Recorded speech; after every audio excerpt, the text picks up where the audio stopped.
Guten Tag. Guten Tag. Hello. Hello. You look a bit winded. Did I take it seriously when you said 2 minutes? Yeah. Okay. So nice to see you all. Yes. If you lose me, it's probably because of my internet provider. I really need to switch to fiber. It's available now, and standard DSL here isn't very good. It's a little bit outdated. And yes, that's not so great. But yeah, that's not the topic for today. Today is a nice topic, isn't it? Talking about solopreneurship. Yeah, and we already have a few live with us on YouTube and on Substack. Egle? Hello. Let me know if I pronounce it correctly. So you and I went pursued different paths. We want to talk today about primarily how we augmented sort of our coaching to have influence outside of the teams we worked with.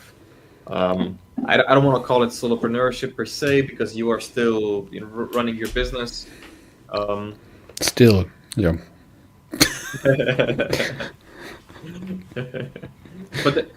But in both of us have an element of, regardless of whether we're focusing on one single project or one single business, there is that element of either nurturing an existing network or working with individual clients or just helping out friends or industry partners, coaching them. So you often coach people who just come to you randomly, or you might coach somebody who is also a business partner, or a mix of these two. And I've sort of learned that, to me, it was a very similar experience.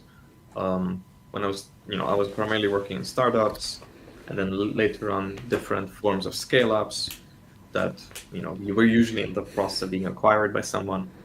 And I usually had that feeling.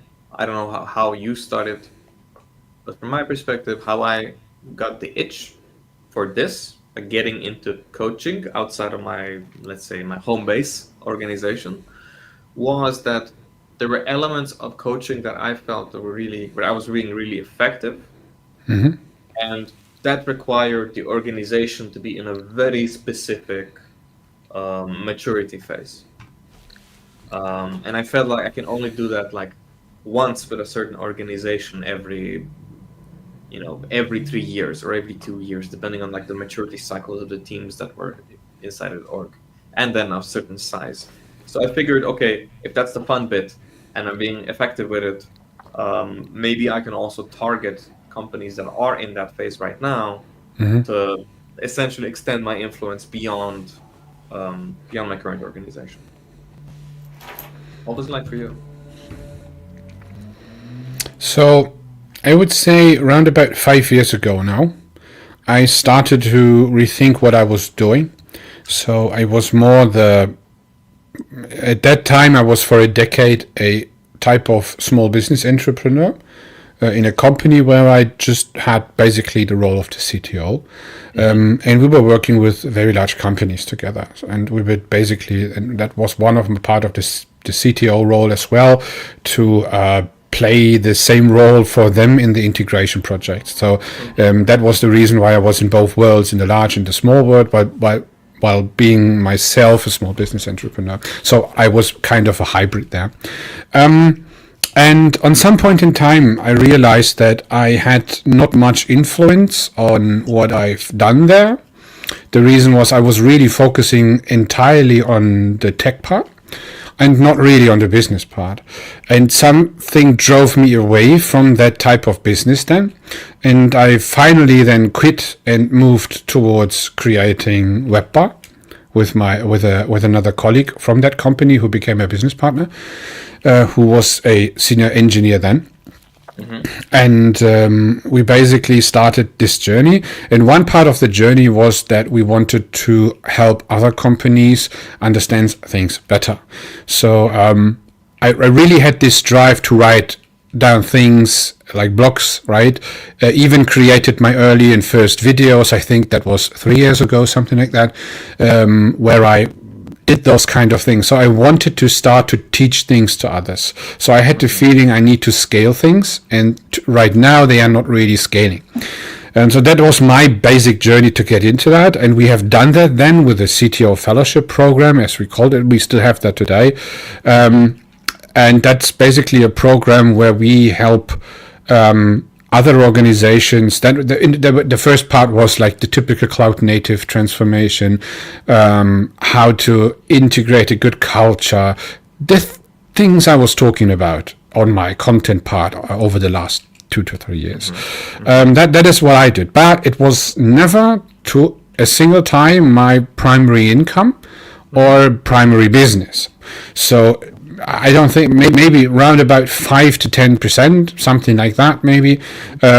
It was always a very good mix of the type of software we have created for others, with others together. So it was always a great mix together with other companies who had these kind of issues, where we basically provided software, provided help at the same time, and basically coached those up from CTO down to junior developer with that kind of CTO fellowship program.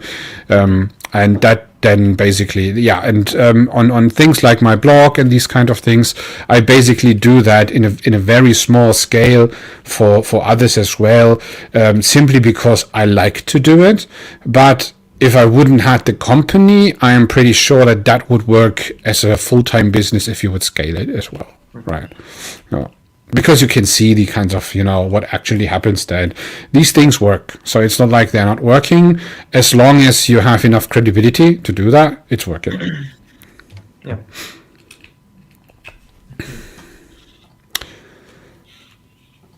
How do you expand your network? You said as long as you have enough credibility. I imagine it's something you have to nurture and maintain over time. Seek referrals. I think that's one of the biggest challenges for the most people, right? It is how because a vast majority of the time when you create a network, get to your first 10K on LinkedIn, get to your first 1K in email subscribers of valuable contacts, create your first 1,000 subscribers on a video platform, these kind of things. They are quite heavy to do because you try out a lot of things don't work. And you actually don't know if they work or not because the algorithms don't understand you to that time. And no matter what you do, you don't really know what actually happens. So what you do there is most of the time just have enough discipline and show up and create those kind of things. Do you need those kind of things? Absolutely. And an interesting part is that if you understand what you do, and regarding credibility, I'm coming to that point right now, you can do quite a lot very early on, especially in the coaching and even agency work area. I had much success there as well. What works as well is build up credibility by posting genuine content, which is a message where you stand for something. So don't post this typical evergreen nonsense stuff, because you can't really explain why that came into be, what the actual psychological aspects behind that are, and you may have not or never basically integrated that in a real team. So don't post these kind of things.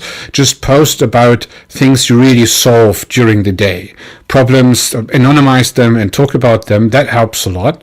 And then in best case scenarios, I still recommend to show yourself. Just don't post a single little message. Show yourself as a video, and that creates already a lot of credibility because you put yourself out there in a professional network, which is not Twitter or some kind of Instagram or something like that. It is LinkedIn in that moment, so it is your personal CV extension.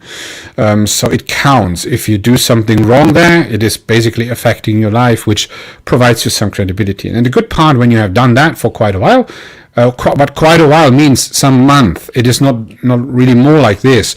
And you get into conversations on LinkedIn via the thing which most people simply forgot.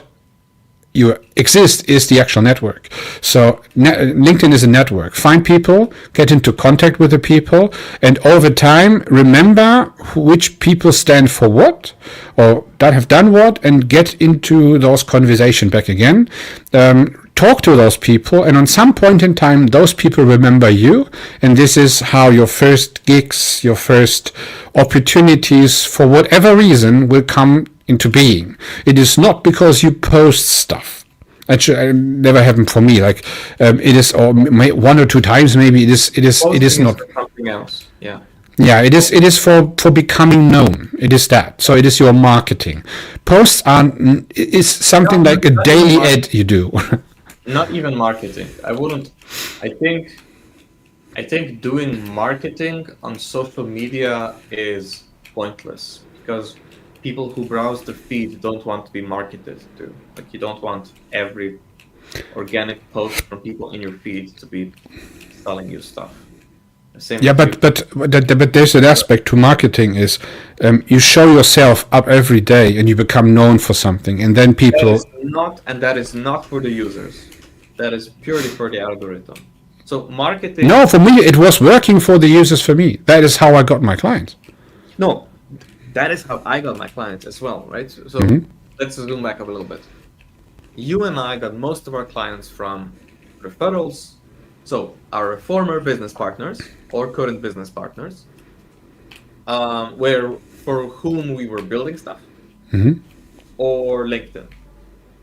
That's our primary source of not just leads, but like actual paying clients. Steven is here with us. Love this topic. I'm a technical coach just starting out. Steven, hello, Steven. If you want some advice, or if you want to mingle with other technical coaches in chat, please feel free to do so. We have a few people live on Substack if you want to have a live convo. And we're no longer posting on LinkedIn. So if you want to have any kind of LinkedIn-related discussion, I suppose you and others in chat can exchange LinkedIn infos and then continue this conversation after the stream. But right now, we're only on Substack, Twitch, and YouTube today, and for the foreseeable future. All right, Steven, see you on Substack in a bit. Interesting how that goes, huh? So you and I get most of our leads and paying clients from building-related business partners and LinkedIn. I'm also using a platform called Mentor Cruise, but primarily it's me who's driving traffic there through LinkedIn and Substack, right? So it is still these activities that are sort of driving credibility. But I would call, LinkedIn is interesting. So I had much more success and much easier mental health when I wasn't using social media. So, but I can sort of understand their appeal and their use. Of course, now they're sort of, you can't run a business without like being active on. Hey, Steven, you're on Substack now. Awesome. In case you need the link, here's the link to the desktop version, in case you want to open it in the browser and watch it in landscape mode. For all of you in iPhone users in portrait mode, I'm very sorry. It's like split down the middle. It's still experimental tech to stream to Substack with our desktop setup. I would quickly relog. Maybe I'm off because I switched to mobile to 5G in hope that my quality gets better, because I see my quality on Twitch it's incredibly bad. Yeah, go for it. See you in a second. Okay. So, saying that most of our clients are coming from referrals, business partners, and LinkedIn. What's most important to realize is that LinkedIn is not there to it's not a selling platform. It is there to create authority, essentially. So people who you will work with will check out your LinkedIn, but it is very rare that you would post something and they would buy from you, right? So it is not like the causality loop is the other way around, because when you look at marketing, the primary purpose of marketing in psychology is to create demand. Yeah, Steven says just got a new job, so my daily LinkedIn posting is slipping already. Yeah, like the daily posting for LinkedIn and any other platform. Welcome back, Adrian. Daily posting is primarily for the algorithms, right? So the algorithms don't really know you, and what the algorithms reward is consistent high quality content. So consistent high engagement, high reach content. YouTube's algorithm is tuned like that, right? Because it's a Pareto distribution.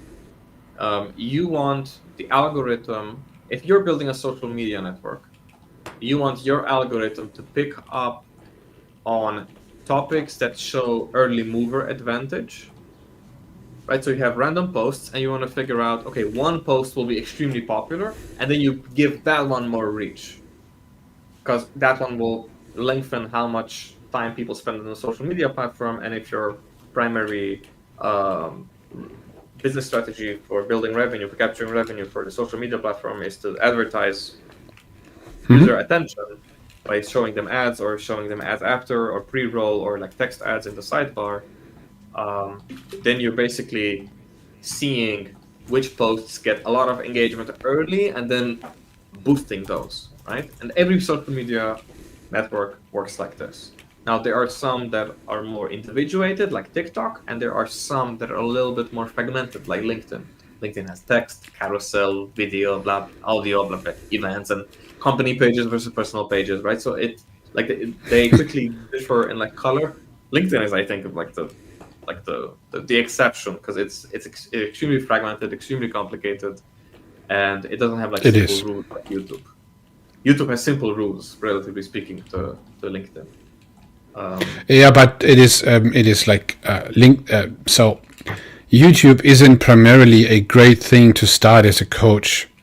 I would always say start with LinkedIn and Substack maybe first as a persistent platform, but LinkedIn is your go-to thing. So no matter which conference you go, everyone asks for your LinkedIn presence. And if you are a coach and you don't have any LinkedIn presence, I don't know why people are a little bit like, oh yeah, on LinkedIn you have so many followers. They don't know about what kind of followers you have or whatever. They just look on the follow account. That's human. So, It's social for me, confirmation, right? I did an analysis about 5 to 6% of my followership. I have 10,000 followers on LinkedIn. Only about 5 to 6% are potentially leads. Everybody else is just algorithm stuff. People who following me because I asked them to follow me when I was posting interesting stuff. But it doesn't mean that every follower is a potential lead, and I'm not really looking to market, right? So marketing is about creating demand for your services. It's about educating your audience. It's capitalism. There are people who, if they knew about your service and could be educated about how to use your service, they might consider, hey, this is actually valuable. There's some learning curve. There's payment, but I'm willing to go through the friction. That's what marketing is. Marketing is basically saying, hey, by the way, did you know that the other side of the city, there's this thing that you didn't know about and it seems interesting and new. Why don't you come try it out? And if it now that's one thing to know about it, but then also to create demand. Marketing can also be the thing that, hey, by the way, that new gym that opened up on the other side of town, it requires exclusive membership. Maybe you fit the criteria. And that's it. And now they've created demand. It's like, ooh, it's an exclusive club, and you need to apply, right? So that creates demand. So there's storytelling involved. So there's branding involved. So you do that on LinkedIn primarily, like that second part. Plus, generally, your LinkedIn profile is a different beast than your LinkedIn posting. Your warm buyers, people who have heard about you in some other platform, I won't generalize. In my case, my buyers, when they're about to make a buying decision, they go to my LinkedIn. Either because they are looking for my phone number, they're looking for my email, they look to DM me, they're looking for my official company email, or they want to see if like my company information, like in what state do I operate, and like am I VAT registered? Like they're looking for something. So when they're looking at my profile, they don't care about my posts. and that's why the posts aren't a prominent part of your profile.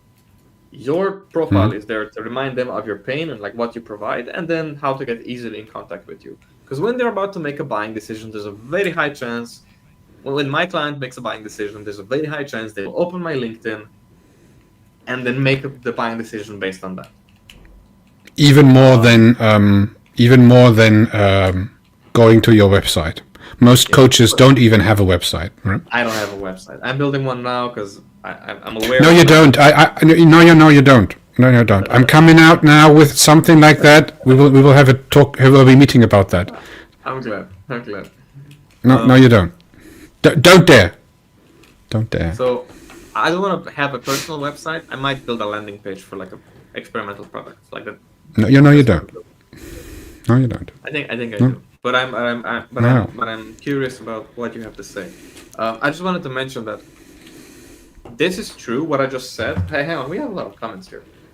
Have we? I don't see them. Steven says, I just finished my coaching website and getting newsletter started soon. I'm one of those non-lead followers on LinkedIn. Yeah, so you're one of my. Oh, Matt, hello. Jefferson, Destiny, hello. If you have any questions, we are looking. Can you provide me the link for Substack? Of course. Wait a second. This is the link, Adrian. Right now, Substack is exposing the IDs. The stream ID right now is 21123. It's a cool number. There we go. I don't think you see the old messages. Stream ID right now, unfortunately, it's our TMP, and I can hear myself. yeah. Sorry. I was in the wrong channel. Yeah, it's okay. So I have to say that this is what I just said is only true for warm leads. Some, like a random, like a cold lead won't just open my profile and say, I need to buy this. That never happens. If anything, they will download my booklet, right? So, Steven, you mentioned that you started with a website, now you're doing a newsletter. I think the recommendation is usually the other way around. Like find feedback from people that you worked with, distill what you're good at using their language, get referrals, do something for free, get more referrals, get testimonials from that, make your testimonials public, create a newsletter.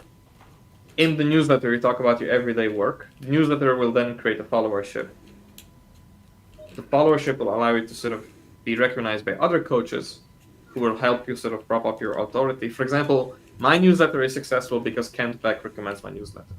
Like that's adjacent for my technical coaching style. I'm very much XP leaning. I've spoken to Kent. I've also part of his audience, his community. He has helped sort of prop up like the more technical side of my XP coaching by a lot. So having him recommend my newsletter to me helped a lot, right? But I had to establish those connections. I didn't just pop into the world and reach out to Kent. So from that angle, generally you then start with a newsletter, and then you basically want to give out stuff for free, which is free advice, but useful advice, practical stuff, interesting stories from like coaching, what it's like, what are the pain points that you're handling every day. And then maybe give a hint, like a downloadable lead magnet that then traces back your LinkedIn profile to a newsletter, and then every now and then to like a upsell. Or for example, I have my coaching links in my newsletter footer. I usually don't put them in LinkedIn because in the LinkedIn posts because somebody reading my feed doesn't want to be sold to as they're scrolling through the LinkedIn feed. When people comment on my posts, when they like my posts, when they repost my posts, I'm making a list of people who engage with my content. And then on LinkedIn, I connect with them, DM them. So if you like my post, there's a very high chance I will reach out to you and connect with you, ask you what you like, what stood out to you, etc. I try not to automate that, but it gets very busy. So all the messages are handwritten, but maybe the AI has made a selection of which one you're getting. And then those conversations lead to nurture. And then that nurture, usually it takes me 3 to 4 months to convert a cold lead. And hot leads I convert in 2 days. Hot leads are, hey Dennis, I saw this. It's like, okay, do you have this and this and this problem? Yeah, okay, we have time tomorrow. And then we meet on a call, and then on the call we close the deal. Like that's my workflow so far. And then website, unless Adrian. No, so there's a reason why I'm a little bit, let's say, quieter in the last weeks on social media. It is not like I procrastinating around or something like that. It is more like we are in the final phase of moving from the product we have, which is a business to business, basically into the business to consumer world. And we were thinking of what is actually the best application there. And one of so we've tested a lot, we've done a lot, and I'm so close to coaching, or we were so close to coaching, that it does make sense because, let's say, the most people I influence are probably coaches, trainers, mentors, CTO, fractional CTOs, those kind of people who basically train others. And it does make sense to have a product which actually supports that.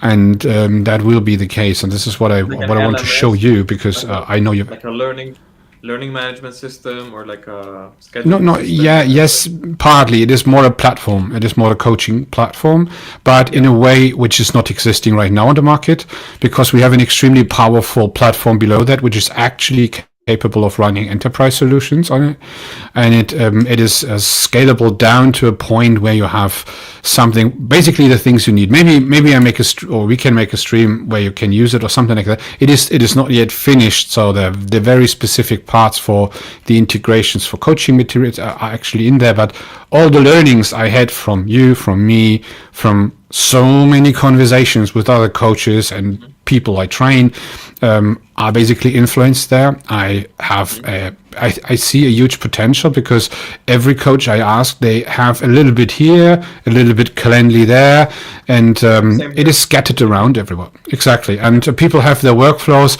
They don't have guidance, so there's no platform which actually guides them how to start. Like Steven, you are now in the public, so I bet you don't have really guidance by any tool. So Calendly gives you the opportunity to talk to people, to make contact. Then you have Slack, but how to combine those two things, for example, right? How to put up your stuff. People use Gumroad, but why don't put it onto your own website? Because you don't want to do your Shopify stuff, sorry. And all these kind of things can be done basically with what we have in one platform, in 15-minute setup, own domain, all these kind of things. And the true secret is that Gumroad is and remains the merchant of record, which means that they're dealing with all the worldwide VAT stuff, especially for the digital products, which can be very complicated. So that's very useful.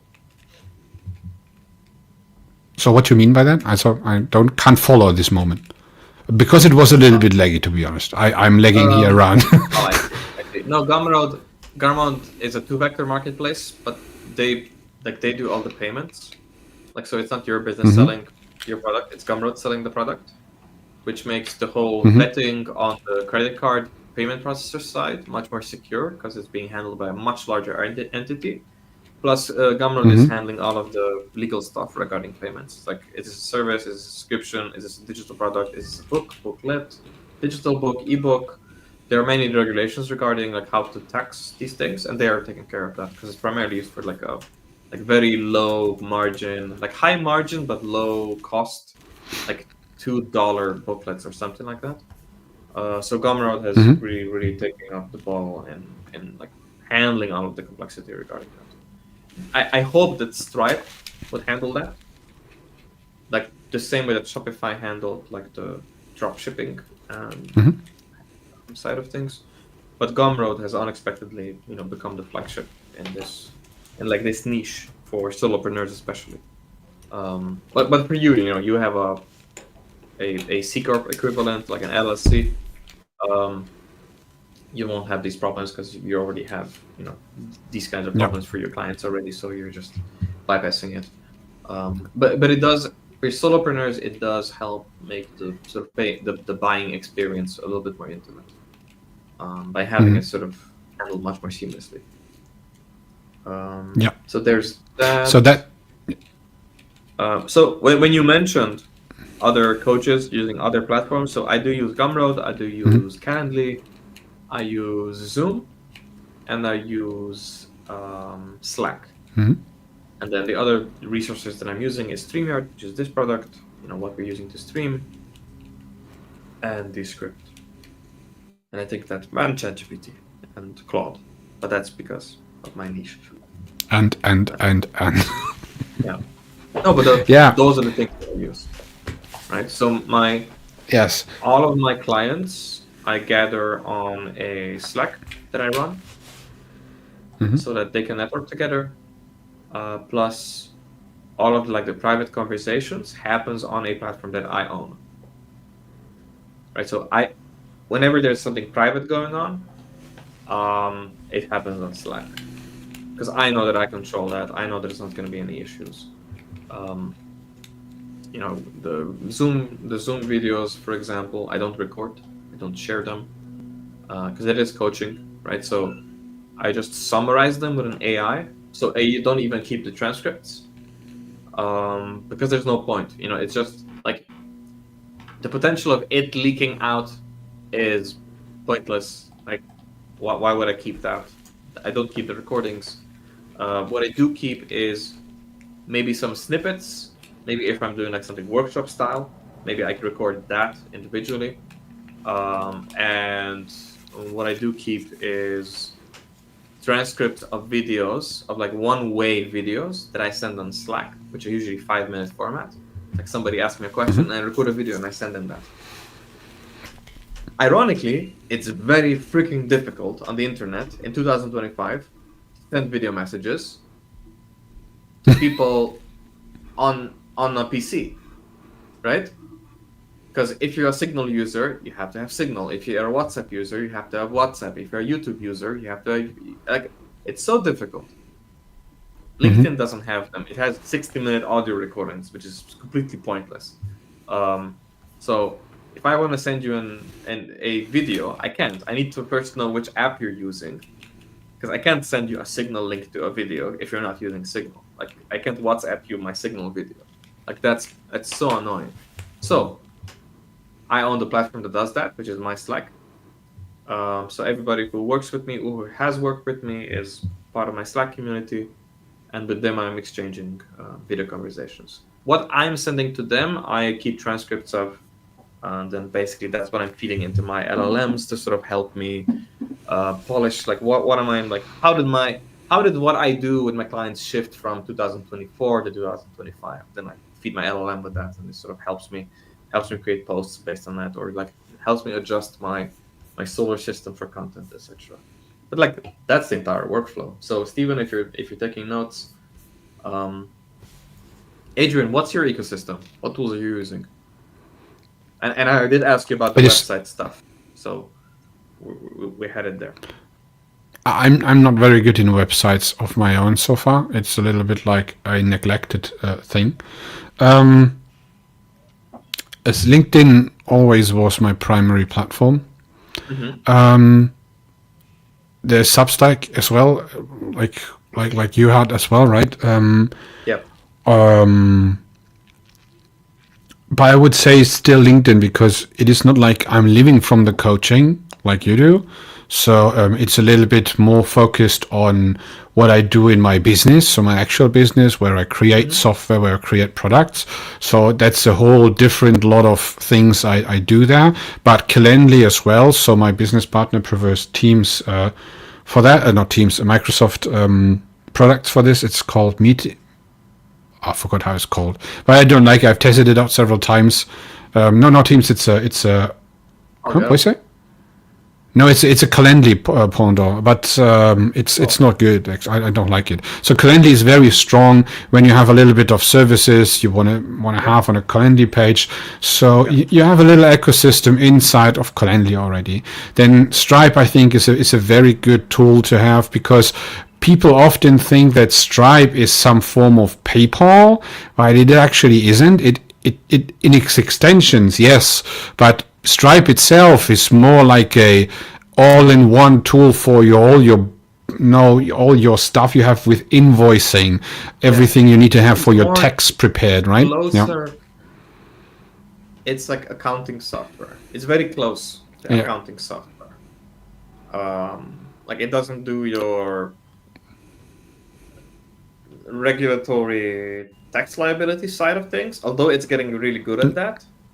But it's like, it's exported directly for those standards, even in Germany. Yes, it exports for that standard. Yes, so it's not QuickBooks. It doesn't, like, it's not a full stop shop. And like, I do have an accountant, and for example, my accountant doesn't access my Stripe.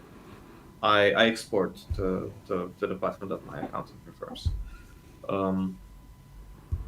But I do. That's another thing. When you're a solopreneur, get an accountant.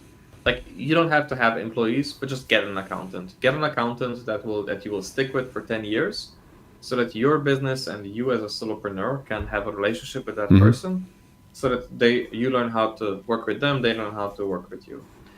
I, as a digital coach, so a coach that works remotely from my freaking home, using a camera, and what I'm selling is primarily subscriptions, digital products, and coaching services, you'd be surprised how few accountants understood all the regulatory stuff involved with that. So if you don't have an accountant, don't assume that you'll just find one when you need one. I actually had to go through 27.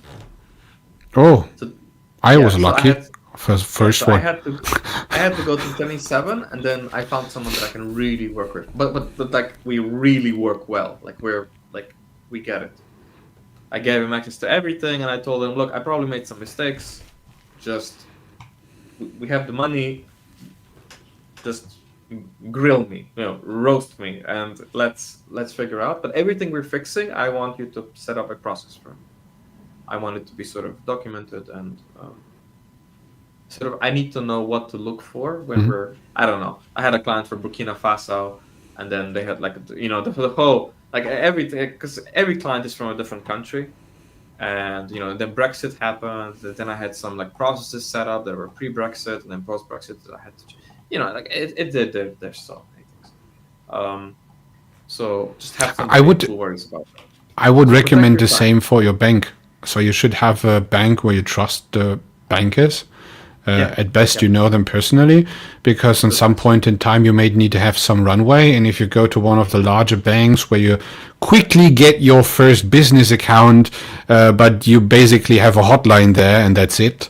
So you don't like that if you get into I wouldn't say trouble, but sometimes there are more serious situations, or in situations when you want to step up the game, and you need to have a bank, for example, to make an investment, to get a credit or something like that. Then you want to have someone to talk to, someone who knows you, someone who trusts you, and you trust that person, and you can openly speak about your problems and your challenges and your goals. I have learned for myself that every time we have tried something with a bigger banks or financial institutions, that's not a good idea as a very small company.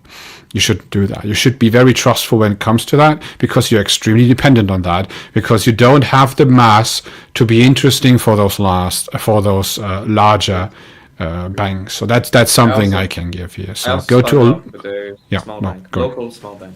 Yeah, I mean, local small bank that's all normal banking, right? But I like, what I didn't do is do like a Revolut business account. I see people get this advice everywhere, and it's just like, no, like, if there's issues, you need to be able to like go to like the local store and talk to a human being regarding a business account.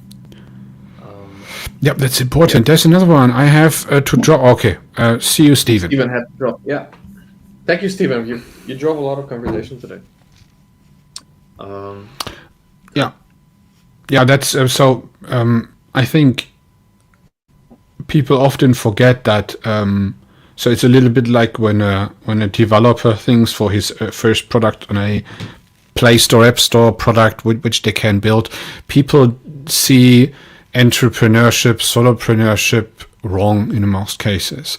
The biggest issues are how to get clients and how to be able to actually work with clients you have already and get that now into that flow and make sure that you have let's say, a flywheel on some point in time where things simply work, because the last thing you want to have is let's say constant peaks and downs and ups and downs and sometimes a black swan event happen in your life or those kind of things. This is not what you want to have. So especially solopreneurs need to be very, let's say, careful about what they do, because I see so many stranded entrepreneurs, solopreneurs who, just posting everyday things, but in reality they are not very successful in what they do because they don't understand the mechanics behind when I post something and how do I actually get to something. And that was I was mentioned in the beginning. So this part of building up a credibility thing and then having network which you can rely on. People underestimate the time you need to build up such a network which is effective. It is nothing you do in a month, so it's nothing to do with followers. So it is not like there are hacks where you, when you are very good, you can build up a YouTube channel in a year, which is totally building money or creating money already, but this is a different game. So if you really want to have something where you earn your money actually outside of the platform, so if you use LinkedIn, but you don't earn money on LinkedIn, you actually pay LinkedIn money to be there, then you get basically your leads, then you need to have understood the game of networking, and that is the most important thing you need to do, and build that up even before. If you have the idea, I could become a solopreneur, entrepreneur in 1 year, start today posting daily, right? That's posting daily is simply something you do. It's not, don't expect too much from that. Just do that, be there, contribute to others, work with others, chat to others, not directly. And a little tip there: when you engage someone on LinkedIn, make a contact. Don't write anything. Don't write a big message or something like that. Don't try to explain you. That all doesn't work these days. Just make a connection. The people will forget that the connection is done, but you post every day. You are there. You are present. So LinkedIn will take care that you will be shown to that kind of person. And then on some point in time, you go and invite for a coffee, and the people then will have some form of already the first step of reciprocity. They will think, oh, this person is doing something. I had some valuable post there. Yeah, why not? So let's get into conversation. And then you had started to make a connection, a real connection, not the connections in the counter. Those don't count. So that's simply the precursor for a real connection.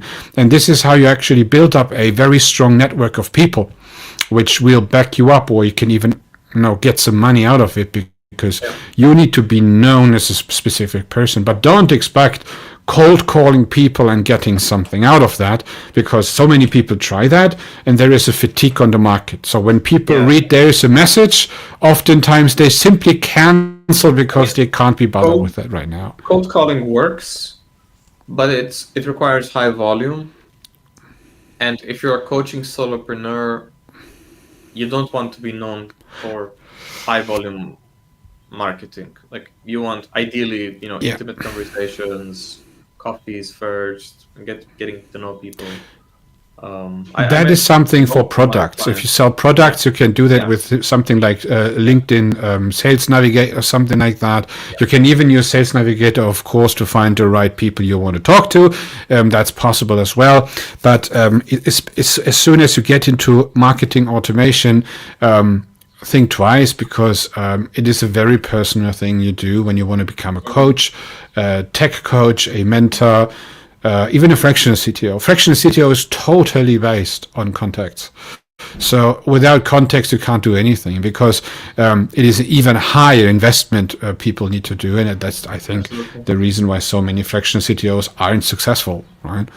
It is simply they underestimate the hurdle to actually get into a gig in that Also, kind the of whole thing, idea because of fractional CTO is very complicated, right? Because it is. it's just, It is not for large companies. It is most of the time for it's trying small to to be a medium-sized consultant. maximum.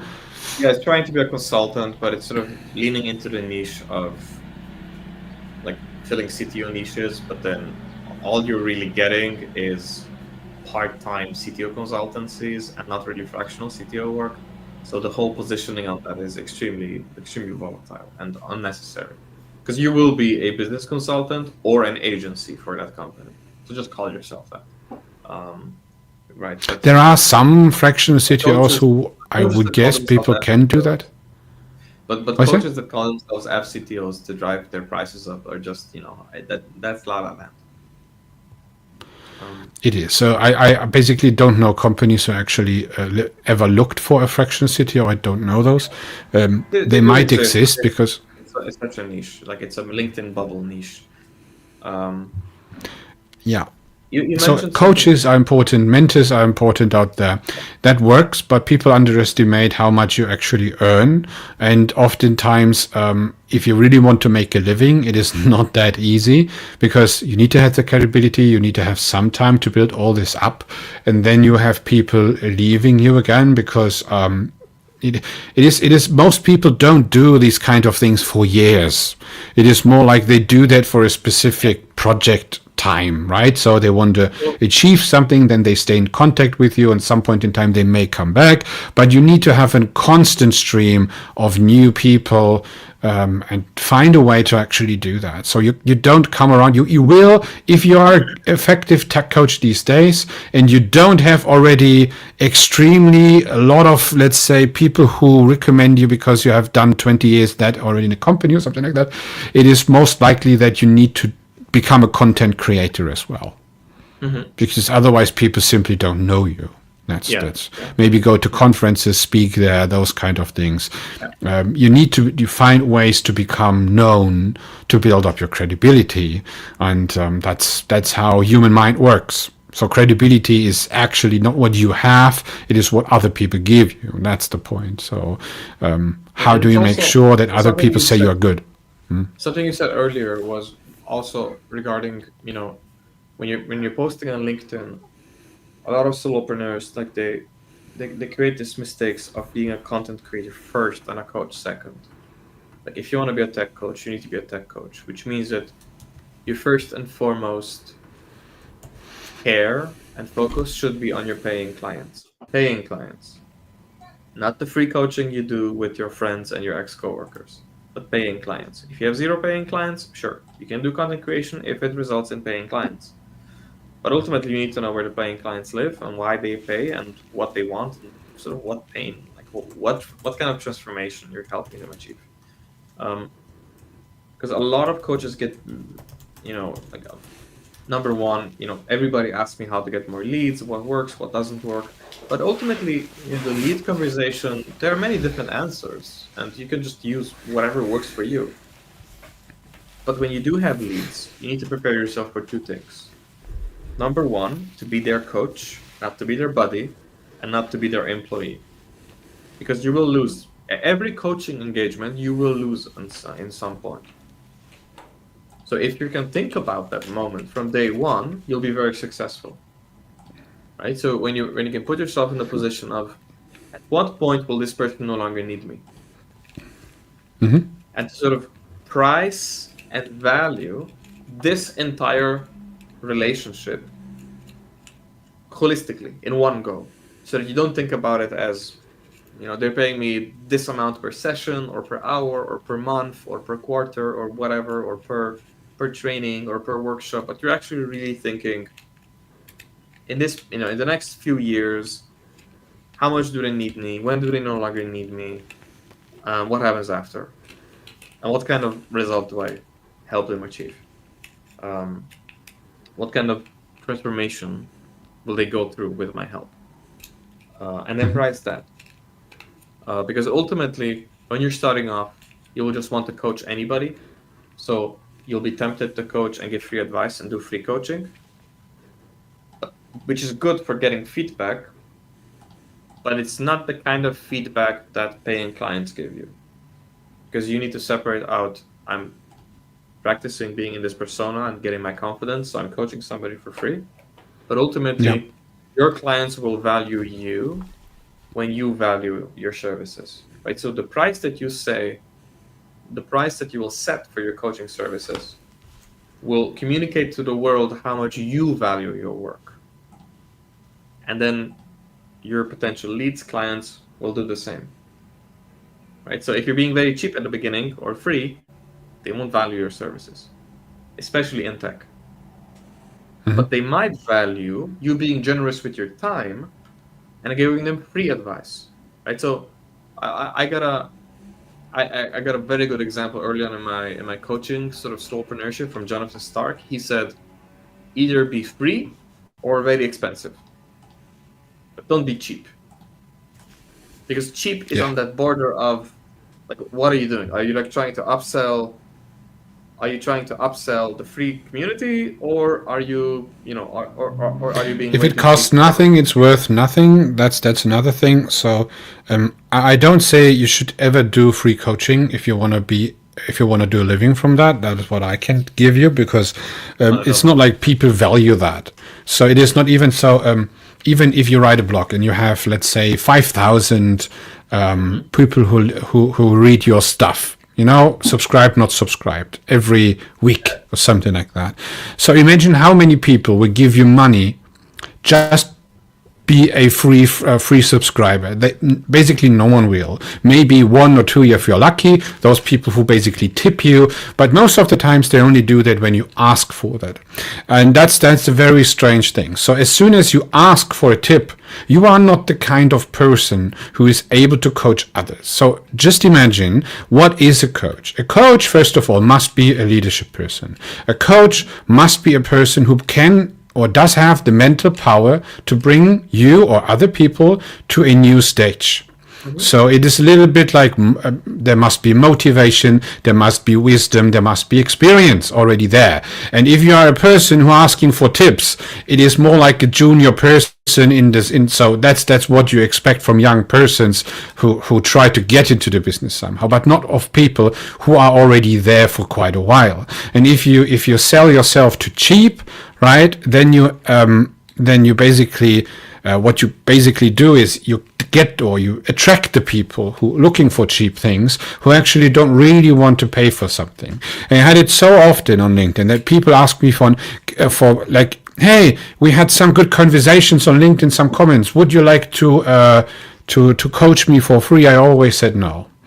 And the reason is not that I'm a greedy person, or it is a little bit like, if a person doesn't want to pay me or my company, then this person doesn't simply want to do that. So why should I provide a service in that moment? So my time is valuable as well. And if you haven't figured out that your time is valuable, then guess what? If you need to earn your whatever it is needs, so it basically a entrepreneur in the typical areas like Germany needs to at least earn 5K a month to actually have a decent living, because you are self-employed, you need to pay your taxes, your insurances, all these kind of things, and you need to get to this sum every month, right, in order to be able to pay those kind of things. And if you do too many non-valuable things where no one is actually paying you something, you won't get there, period. It is pretty heavy. You have trouble even getting there anyway, from starting from nothing. So you need to be, Also, the payment can be a form of scoping, right? So usually, and we can limit it to agile coaches, let's say technical coaches, because we have a lot of agile coaches in the audience. I saw Tim King, Egle, if you're still with us. So craftsmen, craftswomen, coaches, agile coaches or equivalent coaches, technical coaches, XP coaches. What it all comes down to is these roles are very artificial, right? So coaching as Adrian said very well, coaching is a leadership position. You sort of help somebody, you sort of guide somebody through a very difficult transformation. That's why you're there. You're there. You're not there to be their friend. You're there to be there to help them pick themselves up and have difficult conversations with them, and then give them space to explore those questions and to find their own answers. And primarily, this sort of agile coach, sort of dark agile, fall agile stuff that's arrived from people selling, I don't know, Scrum certifications or that equivalent, or the whole PMI Institute certifications, which is a bunch of nonsense. They have created demand for people saying, "Oh, we need a process improver." But process, like, it's still people following the process. So, like, you can't improve a process without impacting human behavior. And if you're focusing on the process, usually that process is being sort of led by a person. Now, either that person is you, and then that's your role in that company, which is good, or you're coaching the person who is. Right? That's how I position myself. But when you're being an agile coach, it's very important that you understand this distinction, because the various certification programs have created a market for Scrum Masters and agile coaches, and they're really vague, boring loopholes inside organizations. If you're targeting to get those as a full-time position, I wouldn't expect much from it, because it is usually a non-leadership, non-technical position where you're completely powerless. So if you really want to excel as an agile coach, I would say position yourself as a coach that sort of consults with companies or staff augments teams and trains them, or position yourself as a essentially consultant staff engineer. Those positionings work very well, because you can immediately communicate and bypass a potentially dysfunctional organizational vertical, and you can position yourself where you need to be with regards to leadership influence after you have scoped the engagement, after the engagement was sort of set up, and then you can really explore the breadth of the scope and what you'll do within that scope. So when it comes to payment, what's really important is to understand who will be working with you, what is your goal, right? So don't sell coaching. Don't sell 10 hours of coaching. Sell improvements on a particular outcome measured by X, Y, Z. Led in the company, represented on the transformation side by you, and represented on the company side by ideally your client, right? Or a team, or representative of that team, and then price it accordingly. Price it to some degree to how much they cost, or how much like any kind of like operational costs involve you being there. And then scope the engagement. Scope the engagement when it's already active, because you will get a lot of resistance, and you will have to try a lot of things that won't be effective with this team in particular, or with this leader in particular, or with this organization in particular. So then you'll have to try many things, and you need to not give up. And you need to understand that, okay, the price, what I'm being paid, gives space for us to learn, and that is the most important aspect, right? So if somebody wants a quick workshop, that's probably not your ideal coaching client. If somebody wants free advice, hey, can you coach me for free? That's probably not your ideal client. If somebody wants to bring you on and give you like a conference seat for free, that's probably not your ideal client. Your ideal client is somebody who is willing to try something new with you on a extended time period. 3 months, 6 months, 9 months, and maybe they can even pay you in advance. Because the more they're willing to commit, and the more you respect your own time and how much you're charging, the more powerfully you can then show up for them. If you have a coaching client that says, hey, Dennis, can you work with me? And I say, cool, but it has to be on my terms, and it's a year, and it's gonna take 40K. They say, okay. And if they do say okay, I can then choose how to show up, because now we can take it seriously, right? It's not 1K per month for 10 months or 4K per month for 10 months. It is an outcome. It is part of a bigger $500,000 project, and here's the risks, here's the opportunities, here's what I think we should probably start with. And it's a much more powerful conversation than trying to weasel it in from free content to then a free session to maybe an upsell from that, because you're probably thinking too small. So don't start with workshops. Don't start, like, assume that you are wasting their time. That they have a pain. The pain has to be very intense for them to take working with you very seriously. Yeah. It needs to be priced non-trivially so that they take it seriously to work with you. So otherwise, you're just some passive education budget thing, and it's not fun, and it's not effective to be the passive education. Oh, we have a team budget. Can you do something for team building for us? I'm like, no, I can't, because I know they're not effective, and I'm too intense, right? Like I as a coach, I'm too intense for that kind of, let's cook something together and let's get drunk kind of activity that they probably expect from like a team building. That's one aspect. The other aspect that Adrian mentioned regarding marketing and LinkedIn is you need to have a handle on your CAC to LTV ratios, right? So your cost of acquiring a client is going to be zero if you're a solopreneur and you're not valuing your social media presence, your social media influencer time activities, right? So if you're posting every day on LinkedIn, imagine what that would cost if you're paying somebody to do that. Because you need to factor that in when you're calculating how much it costs you to acquire a new client. Or do videos. Or do videos, right. Because even the cheapest people on Fiverr cost you a fortune to do one video.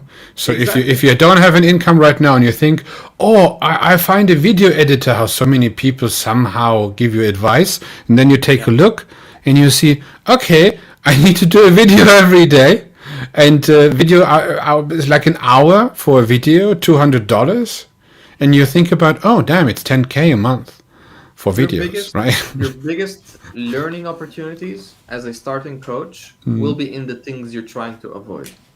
So if you think, oh, I don't need marketing, I can do social media. Oh, I don't need referrals, I can do social media. If you had to pay, and you think that, and we all did this mistake, you think that because you think, oh, me doing social media is for free. So no, it's not. Easily scalable. It's demanding like hell. It demands time, it demands your routine, it demands your attention. So unless you're very good, and you have to learn how to do it well, because otherwise you're just gonna end up creating boring AI posts. So the ideal usage of your time is trying to figure out, okay, what I'm avoiding is actually talking to my clients and getting feedback so that I can create a testimonial. And then putting those testimonials public, even with the clients you're not quite proud of, or reaching out to old clients. Right, so do the things you're avoiding first. Send out that survey that you're afraid to send out. Spam your network that includes your previous coworkers that you're sort of embarrassed to say that now you're doing this coaching thing. Spam your current employees. Just try to communicate with the people who already know you and have coaching with them, offer coaching for them, and then get feedback from them. And focus primarily on feedback and differentiating yourself and focusing on your niche, and then calculate the actual LTV from that, and then assume that acquiring the client wasn't free. And you writing LinkedIn posts, imagine that you recording YouTube videos or writing LinkedIn posts, imagine that that's very expensive, and that using your referral, your offline network, your network of referrals, your network of testimonials, that is 10 times or 100 times cheaper than you hoping that your LinkedIn posting will produce a lead. Your LinkedIn posting is there primarily for nurture, for warm leads that are checking out your profile. And every now and then it creates a very, very long-term slow drip kind of relationship network effect where, every now and then I meet somebody for an interesting virtual coffee, and then that leads somewhere, and it's like, hey Dennis, we met last year, and your name popped up when we were having like some coaching discussion. Like, these things happen, but they cannot be your primary strategy. They can if once you're bigger, of course, but context being you're just starting off. So first of all, your cost of acquiring a client is not zero. Everything that you're doing as a solopreneur, imagine you had to pay somebody to do that and then factor that in. Your salary is a fixed cost. You doing content is a fixed cost. You sending emails out manually rather than having like a clear content plan and a script, that is a fixed cost. You scheduling and rescheduling people, or not knowing what to do when people don't show up and then not knowing how to reschedule, that is a fixed cost. If you had to have a virtual assistant who does that for you, how much would that cost? Because you need to protect your time and, most importantly, your motivation to push through those bad days, bad weeks, or even bad months that will inevitably hapen in coaching. They will happen. It's a very volatile. I'm pricing myself in such a way. I'm among, let's say, in the tech field, at least what I'm finding on the platforms, one of the more expensive ones, because I'm assuming that it's going to be intense and short, and there will be periods in the year where my best clients need a vacation. Then we're not coaching when they're on vacation, right? So assume that your clients are super busy, they will go on vacation, you will want to go on vacation, and nobody wants to do coaching in December. Or for New Year's, for Christmas and New Year's, right? So that's it is even though that people don't want to do that in the second week of January anyway. So it is a little bit like it's a little bit like, let's continue in February, right? Exactly. So exactly. It's like that. I do a lot of lead nurture in December and January. Like, now that you've mentioned it, most of those conversations are like, oh, now it's the holidays and there's New Year. Let's seal the deal now and then let's start in February. That happens a lot.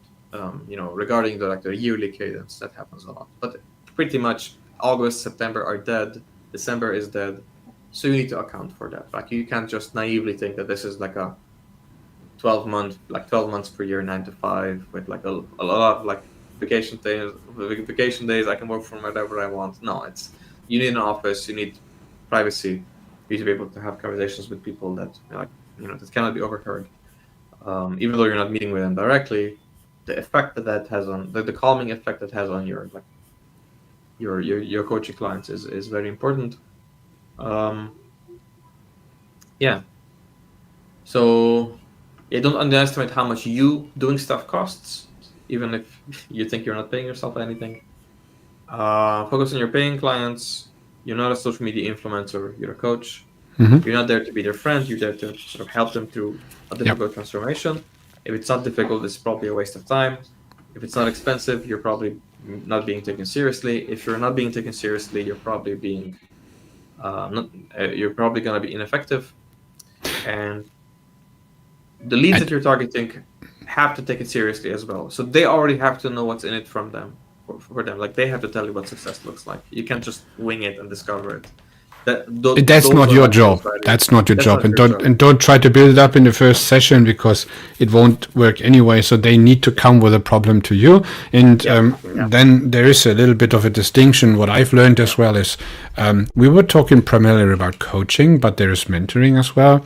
And there is let's say the mentoring stuff is what happens behind scenes, because people that's a typical one-on-one thing. Many people don't want to be known for being mentored somehow, but that's still the case.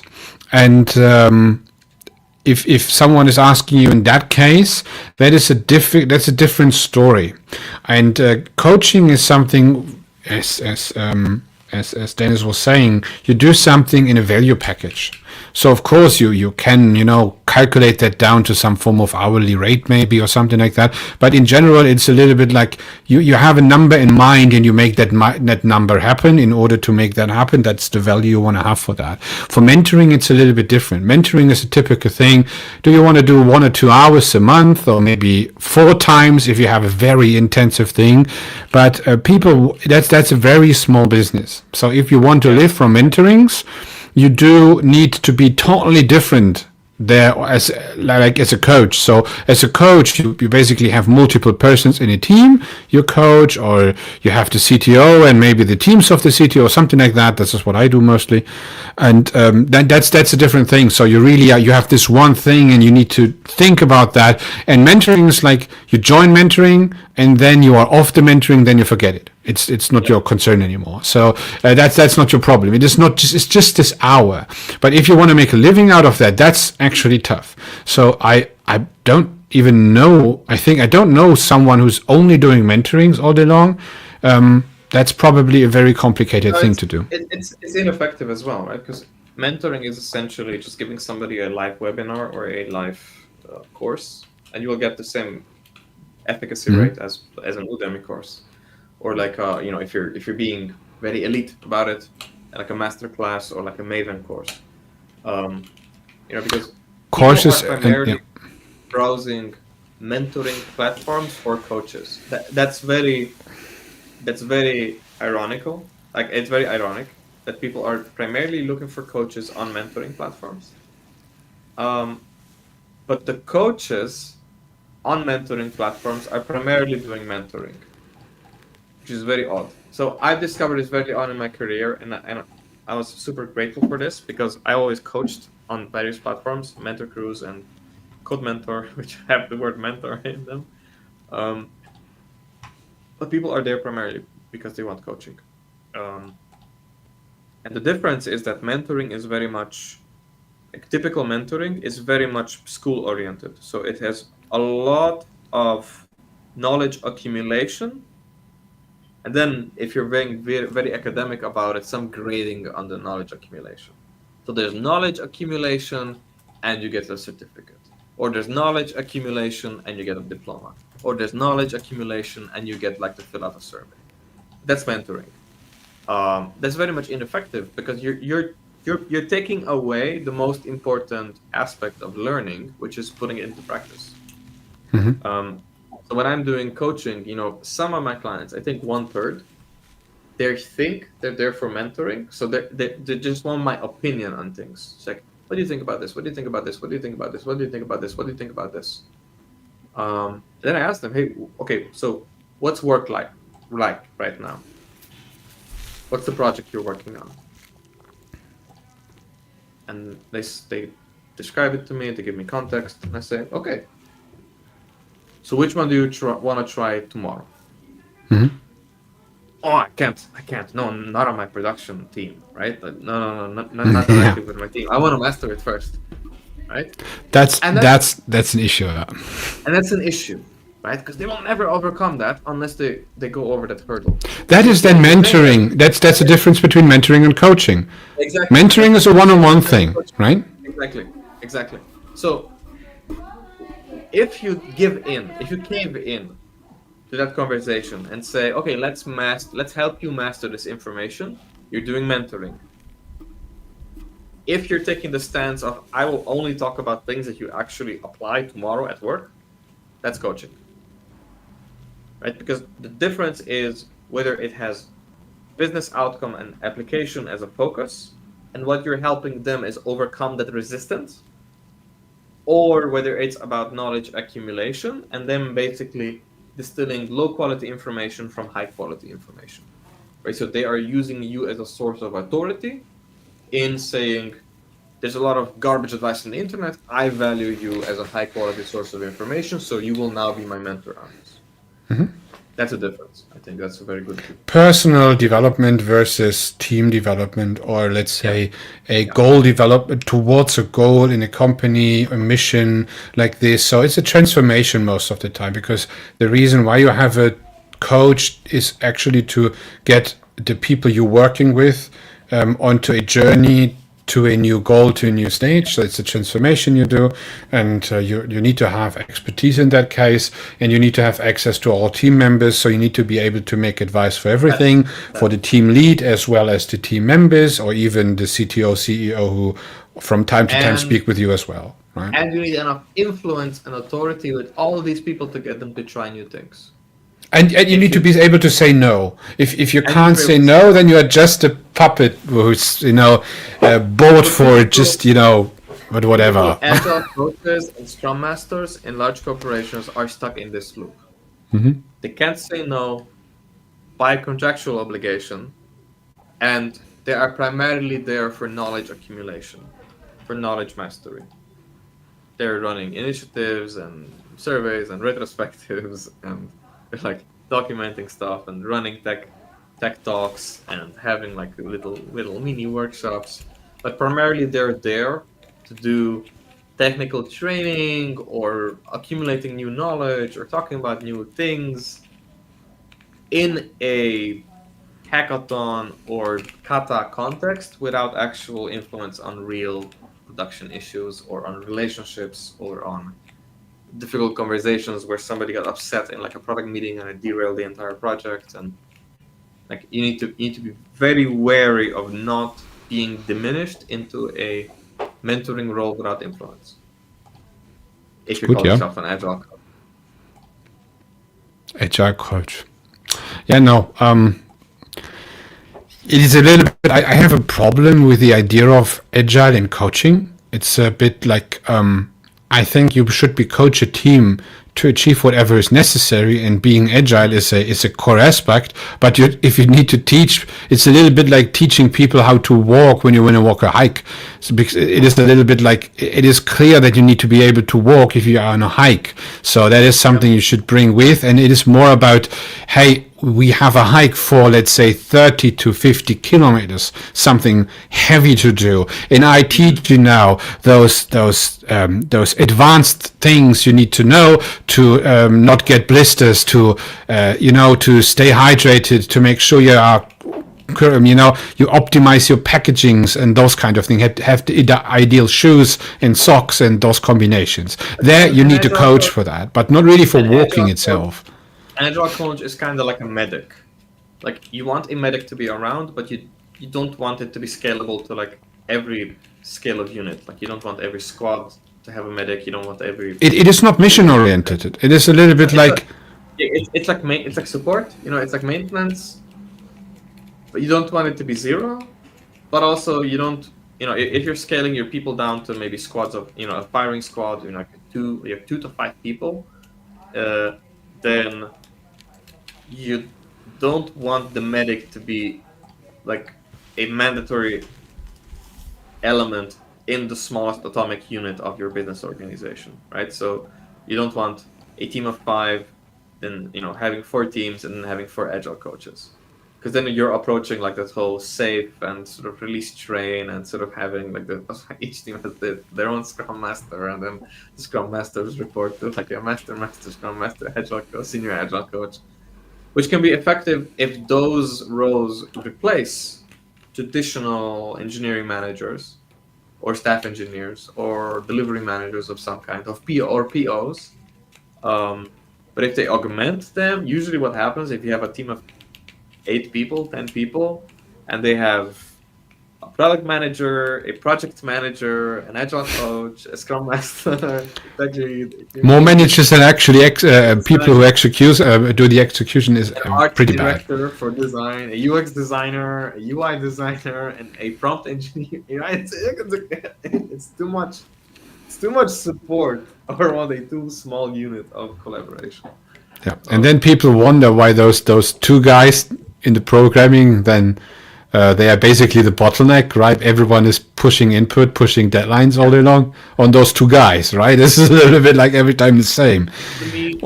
For me, the biggest sort of trust builder for working with teams, when I am involving the entire team, and team coaching is something that I'm very passionate about, and focusing primarily on team coaching in the last year. The best litmus test is basically getting the team to go away from, hey, Dennis, can we do a kata? And I tell them, just show me what you're working on in production this week, and let's start there. Let's make an improvement there. If we can make it work there, that's going to be a good lesson. And if we can't make it work, then that's also going to be a good lesson. But if you start off with katas, it's an artificial environment. They need to learn what the rules of the game are, to then demonstrate it, to then you have to test them, to test their understanding. then they have to apply it in the kata, and then it's artificial, and they need to translate it out. That is then again personal growth on an individual. So every individual becomes a little bit better in their tooling, those kind of things. But it's not like a team effort where you do it in reality and really do what you do every day simply better. And it is a little bit like the idea of so when you do a coaching, right, you should see early results. It is not like, or even people sometimes say, yeah, it needs to become worse before it becomes better. That's nonsense. That's always nonsense. That's basically Why do you say that? because because there is basically no evidence that evidence, actually. I don't believe in those kind of things. If you offer something which results in worse things, right? Then you do something wrong. You can do in most cases something which results directly in better things. I use this example in two cases. One case is refactoring. So it is demonstrably provable that when you're refactoring, if you're doing a refactoring that has a positive overall influence on the overall architecture when you're done, it is provably demonstrable that your intermediate steps while you're refactoring are actually increasing complexity. Like when you reach the end, it will go down, but the intermediate steps do make the code temporarily harder to understand, even though what you're doing is making it easier to understand. I don't refactor that way. That would be horrible. SandyMet has a lot of extensive research on this. Okay, but that's not in my company, to be honest. So when I refactor, it becomes more simple in the moment I commit. That's how I refactor. Okay. And nothing else. So that's one thing. The other thing is the other things are rebuild for me. That's not refactoring. So if you really rebuild a functionality, that is not refactoring. That is a good research on this. So if you want to check it out, you can check it out. I'm not disagreeing with you. I'm just highlighting that I'm using this phrase a lot, and I have found evidence of both sides. Sharing that, hoping that it might elicit some conversation in chat before we wrap up. The other thing that I found is to be working very well is in waste elimination. So when I do a waste walk, oftentimes we find incidental waste and pure waste. So pure waste is just you're usually waiting for stuff. Pure waste is something that you can just stop doing and there will be no consequences and it's just better for free. That's pure waste. Incidental waste is when there's something bad you're doing, and if I ask you to stop doing it, it'll get worse. Now, that doesn't mean that you can continue doing this without consequence and we can't make it better. What it does mean is that you need a lot more buffer space around the activity to set up something equivalent and better in the meantime and then remove it. Right? Like, for example, security improvements, like security procedures that involve manual inspection or regulatory inspection, that's incidental waste. That is something that could be automated, but because it's not automated, it requires a human. But in order to automate it, you need that human to automate it, which means that they need to learn how to automate it, and they need to learn how to explain it to you, which means that while they're doing that, the situation gets more intense for them temporarily. And then it gets a lot easier. So those are two examples that I found where what you just mentioned, that you said it's never true. I found those two examples to sort of hold up. Maybe they're the exception to what you were saying. But in general, it doesn't have to hurt needlessly. Like I would agree with that. Like it doesn't have to get worse just in order for like. So of course, in the moment you do something like the refactoring itself, it is of course more complex. But that is what with everything you do. But it's not worse. It is simply a little bit more complex. But if you do these kind of things, the idea of the outcome, the basis, is never worse after that. So if you refactor and you have a worse base after that, you have done something severely wrong, and you should work on your profession. It's better in the end. What I was aiming at is this curve, right? So it is easy to demonstrate that even though the end is better, the intermediate steps can be more complex. But not that's the saying you're phase where committing- we're I'm actually not- doing these kind of things. What I mean I'm is, not saying you're committing the intermediate steps that are worse. That Yeah. to me would be unfinished work that doesn't require commit. What I am saying is that the getting to the clean, better state is not a straight line, which I think is kind of the idea behind that quote or behind that idea. okay, I actually need to wrap up as well. From that standpoint, we actually can do that. So we have learned a lot today about This was cool. how to actually this get into that. This topic, by the way, was requested by a viewer, by Emmanuel. Emmanuel, I believe, is on a conference right now. So, Emmanuel, if I don't think you're here with us live, if you do watch the recording, let us know how you find it, since you're sort of the idea author of it. Happy to serve the community in such a way. This was fun. I enjoyed this conversation, Adrian. Likewise. Okay. Even though my transmission isn't very good today, so I was pinging Substack, and my connection to Substack is actually pretty bad. And no matter via 5G or wire, it's both not working very well. So it's basically an issue in the region, probably. It'll So, get sorry fixed. for that. Don't worry. Like it'll. Yeah. You know, these are just those little. Bad. Wait, we have a. Yeah, Jose mentions that the volume is uneven on us. Yeah, that's always going to be the case when the connection is worse. It's just going to keep equalizing unequally, because I think you have some background stutter, but it's the video and audio compression kind of background stutter, not actual background noise. Yeah.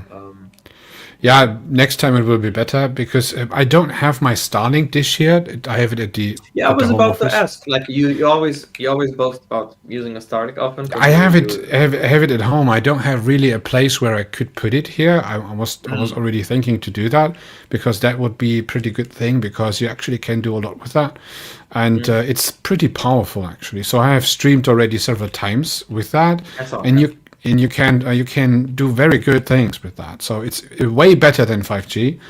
I saw 5G actually in France, where it had 500 in and outgoing. I think it was something like 80 or something like that. I was stunned with my phone, but it's a little bit like we don't have that in Germany. Yeah, but if you are using that kind of bandwidth, then you're also video encoding a lot, which means that the primary bottleneck for that kind of throughput will become your phone's temperature. So you can't sustain that. Yeah, that's the problem. It's I was connecting it a little bit before, and it's still hot, right? So you need to have a good charging cable in the same moment, so fast charging even, and that is not good for your health of the phone, or especially not the battery. And it's the same with.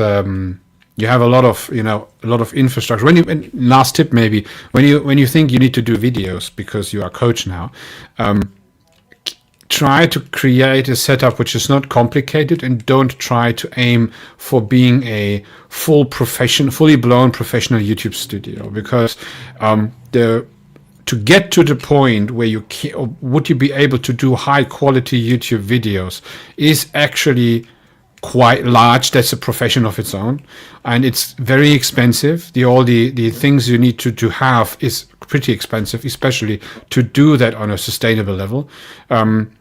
If you go for something on YouTube or something like that, try to find a setup with your flagship phone, if you have one, like a Samsung or an iPhone or something like that. Get a little bit of lighting, get an external microphone. I can recommend some. If someone is interested, just reach out to me, which you can use, and that's actually it. That should be enough for the first takes. But if you do that, don't try to look like me today, and that shouldn't be the case. Especially when you do videos, try to have videos where it looks like you understand how to make a video. Because if you make videos and you talk in that videos about how you actually help people, and you can't help yourself make a good video, people don't believe you. That's a negative in the credibility. People even scroll away because they are used to good quality videos. So you are below the standard, and But the if you are platform there, will take care of it. It'll just be algorithm ignored. So exactly. nowadays So that's- don't. So make sure if you do something, have a decent quality, not a really good quality, because it is a huge leap from decency to high quality. Believe me, it is a totally different story. Adrian, I'm not gonna lie. This is a bad look right now to be giving this advice. That's not good. We need to Yeah. quit this. That's the reason why I want to. I was testing actually. I have a good internet connection right now, but not to StreamYard. To restream, I never had these problems. We always have this problem with StreamYard. StreamYard is a good tool, but it's an awful connection from Germany to StreamYard, to be honest. Interesting. And that's one of the things. The good thing with tools like StreamYard is it actually buffers the connection better, and we don't have here in StreamYard any buffer options, which is I don't like that. So let's say a 30 seconds buffer would be a total difference now. Yeah, on Restream you can set it with true OBS, the buffer. Exactly, and that's a big advantage there. How you set it up. So that's one of those things as well. We use StreamYard because it's a simple tool, but if something is bad, you have basically no influence. So if you have a bad connection, so we even can't choose the server we want to stream to, because I don't know. Restream, for example, does have a lot of connection points where you can actually stream to. There's Amsterdam, there is Frankfurt, there is, I think, Hamburg even, those kind of things. So I have at least 2 or 3 positions, or even Spain is something, I think, Madrid.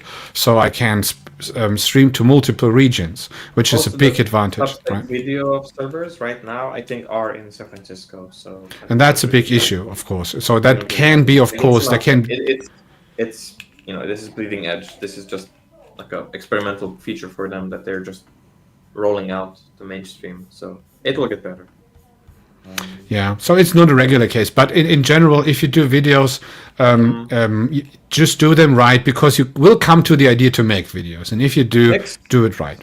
Yeah. Next week we're doing TDD with Claude, with AI of any kind. Do you think your connection issues will be fixed for that? Because I was hoping you will be driving that screen. You ask me things, right? Yeah, if you have time. If you don't have time, then we need to switch the agenda. But I don't want to announce now that we're doing something exciting if we can't technically get in sync. So the next 2 episodes are going to be TDD flow with AI, and then continuous deployment with chunk-based development, which is a review of like parts of this book. If you have technical issues, we can swap the episodes, and we can do the CD episode. I don't first. think they're permanent. I just had them since several hours, right? Okay. It is not like. Okay, then I won't announce what we're doing next week, but it will be something technical related to continuous delivery and TDD. And you told me during the weekend what you feel better equipped for. No, let's just do next week the TDD stuff with AI. Okay. That's totally fine. We'll get that to that Then point. next week we're flow coding with Claude, and we're sort of we're checking out what TDDing looks like with a modern LLM.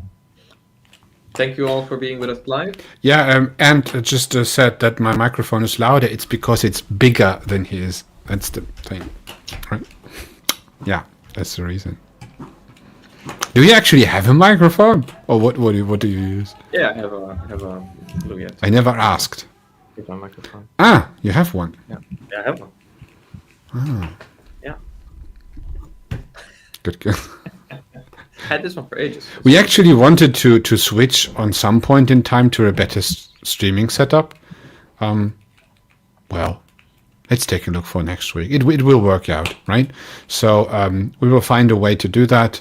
I could have even tried to switch to VPN, so maybe it would have already improved the situation. I haven't tried that one. I mean, if you're having issues with Substack servers, then you're probably having packet loss to Substack. So I don't know. I don't think that can be easily remedied with a VPN. I have that from time to time. So Substack isn't really working out very well, and doesn't have enough buffering, because when you take a look at the live, it shouldn't be your problem. Like StreamYard is streaming to Substack, not you, not me. So that shouldn't be a problem. So you're primarily having issues with StreamYard servers. Yeah, but this is Anyway. what I mean. So I said Oh, Substack. Okay. Yeah. Yes. Okay, no, I mean StreamYard, of course, right? So Same. Good. At least we're agreed, but terminology. Cool. Next week, flow coding with AI. Ant is excited. So, Ant, by the way, you've been very diligent checking out all of our TDD related, our tech journey videos. So we have an archive of TDD related OTJ videos. Yeah, check those out if you want like a refresh of what it looks like to code with us live on stage. If you would like, you can join us on stage as a hot join, as a hot seat join. We will give you a link. You can join us on screen. And if nothing else, you can maybe tell us what to code if one of us is controlling the keyboard. We can do that for an episode or two, sort of make it a little bit more collaborative. So keep that in mind. If you're joining the next session, if you're going to be very loud in chat, we'll invite you to join us on stage. All right, that's it for today. Coaching tips from Adrian and Dennis. Checking out. See you next week. Thank you. I'll do the outro. Bye-bye. goodbye.